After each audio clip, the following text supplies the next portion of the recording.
Questions ఏం లేకపోయినా పర్లేదు. Thank you. Just a minute. Thank you, sir, for the exhaustive speech and a very smart speech. మీరు తెలుగులో చెప్పండి ఒకసారి. మీరు తెలుగు వారు తెలుగులో చెప్పండి. నువ్వు ఇంగ్లీష్లో రాయి కానీ తెలుగులో ఇంత ఎగ్జాస్టివ్ కాదు. మీకు ఒకసారి పరీక్ష పెట్టాలి. ఇప్పుడు మన తెలుగు, నేను ఇందాక చెప్పడం మర్చిపోయాను, తెలుగు భాషని తెలుగు వారి యొక్క గొప్పదాన్ని చాటే విధంగా ప్రపంచ తెలుగు మహాసభలు కూడా మేం పెట్టాం, తెలుగుదేశం పెట్టలేదు. తెలుగుదేశం ప్రభుత్వం పక్కన ఉన్న పేరులో తెలుగున్నా వాళ్ళు ఆ పని చేయలేదు, మేం చేసాం.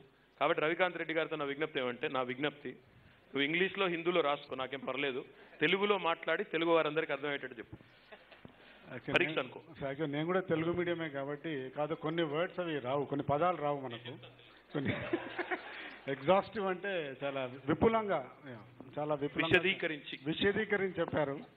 సో ఇన్ఫాక్ట్ అంటే ఆయన the command as over languages, various languages. I have to rag journalists once in a while, so I get an opportunity. By the way, I forgot to tell you, జర్నలిస్టుల సంక్షేమానికి కూడా తెలంగాణ ప్రభుత్వం చేసినన్ని కార్యక్రమాలు ఈ దేశంలో ఎవరు చేయలేదన్నమాట కూడా నేను చెప్పడం మర్చిపోయాను. ఒక్క మీ ఇళ్ల స్థలాల విషయం తప్ప మిగతా అన్ని విషయాల్లో ఈరోజు we are role model state for the rest of the country.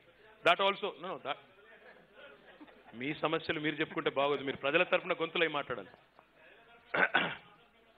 So మీరు కొన్ని క్వశ్చన్ ఆన్సర్స్ కూడా ఇచ్చిపెట్టాలి, అందుకనే చెప్తున్నాను. ఇంత ఎగ్జాస్టివ్గా చెప్తున్నా అంటే క్వశ్చన్స్ చేయడానికి కూడా ఏం లేవు.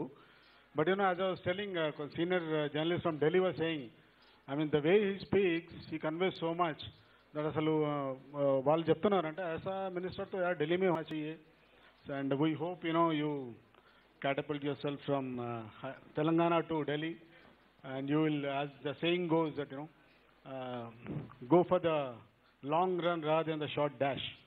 And I